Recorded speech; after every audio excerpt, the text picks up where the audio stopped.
وعلیکم السلام ورحمۃ اللہ وبرکاتہ۔ نماز عشاء کے فوراً بعد تہجد کی نماز پڑھنے کا حوالہ دلیل محترم بھائی نے بات کی ہے۔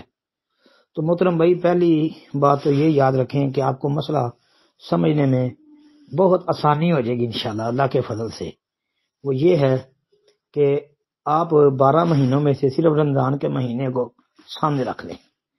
تو رمضان کے مہینے کے اندر جو ہم نماز تراویح پڑھتے ہیں عشاء کی نماز کے فوراً بعد، وہ اصل میں نماز تہجد ہی ہے، کیونکہ نماز تہجد اور نماز تراویح رمضان کے مہینے میں یہ ایک ہی نماز کے مختلف نام ہیں۔ یہ کوئی الگ الگ نماز نہیں ہوتی تھی۔ نبی علیہ الصلوۃ والسلام سے یہ چیز ثابت ہے کہ اگر آپ علیہ الصلوۃ والسلام جو نماز تراویح پڑھی ہیں تو پھر آپ نے اس رات تہجد کی نماز نہیں پڑھی۔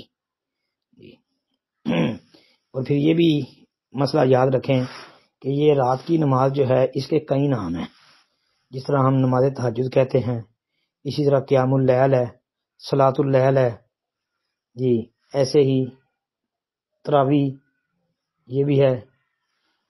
تو ایک ہی نماز کے یہ مختلف نام ہیں، اور حنفی علماء نے بھی، بریلویوں نے بھی، بعض علماء نے یہ بات تسلیم کی اللہ کے فضل و رحمت سے کہ تہجد اور تراویح ایک ہی نماز کے دو نام ہیں۔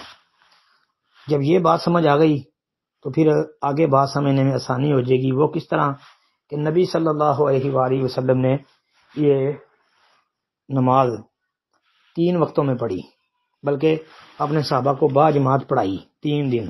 صحیح بخاری کتاب یہ رات کی نماز کا جو بیان ہے نا، آپ وہ نکال لیں اور کتابیں دیکھ لیں۔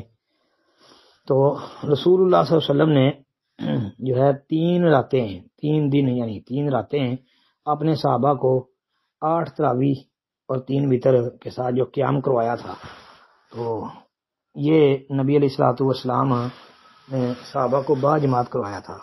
اور وقت کون سا تھا؟ ایک دن عشاء کی نماز کے فوراً بعد، پھر ایک دن درمیانے رات کے درمیانے وقت میں یعنی آدھی رات کے وقت، اور تیسرے دن جو ہے وہ نبی علیہ الصلوۃ والسلام نے فجر سے پہلے یعنی سحری کھانے سے پہلے وہ قیام کروانے کے بعد پھر آپ نے سحری وغیرہ کھائی۔ تو چوتھے دن پھر آپ علیہ الصلوۃ والسلام نہیں باہر نکلے اور صحابہ انتظار کرتے رہے، حتیٰ کہ ان کو سحری کے فوت ہونے کا خطرہ بھی ہو گیا۔ تو بعد جب نبی علیہ السلام سے بات ہوئی تو آپ علیہ الصلوۃ والسلام نے کہا کہ میں اس ڈر سے نہیں آیا کہ کہیں یہ تم پر فرض نہ کر دی جائے، کہیں یکتب علیکم، تو یہ کہیں تم پر لکھ نہیں دی جائے یعنی فرض نہ کر دی جائے، تو اس فرضیت کے خوف سے میں نہیں آیا۔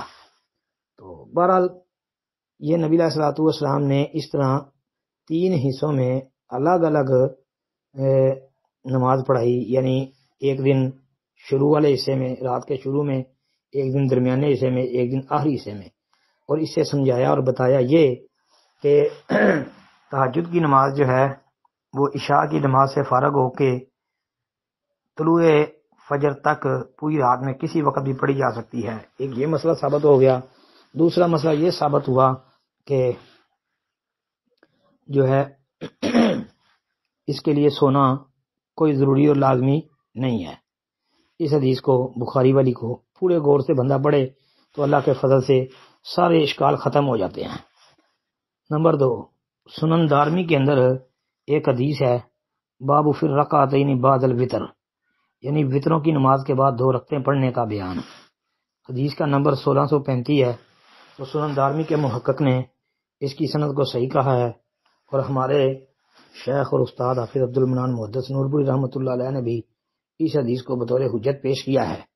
اس حدیث کے اندر یہ نبی علیہ الصلوۃ والسلام نے بتایا ہے، صوبان رضی اللہ عنہ حدیث کے راوی ہیں، کہ نبی علیہ السلام نے فرمایا کہ جو بندہ عشاء کی نماز کے بعد یعنی وتر پڑھتا ہے تو وتر پڑھ کے تو فلیرکع رکعتین، تو 2 رکعتیں پڑھ لیتا ہے، تو اگر وہ رات کو پھر نہ اٹھ سکے کسی وجہ سے، اگر اس کو جاگ نہیں آتی، ارادہ اس کا ہے کہ میں رات کے وقت اٹھ کے تو قیام کروں گا، لیکن وہ نہیں اٹھ سکا، تو وہ جو 2 رکعتیں اس نے وتروں کے بعد پڑھی ہیں اسی کی وجہ سے اس کی نماز تہجد ہو گئی ہے، اس کو تہجد کا ثواب مل جائے گا۔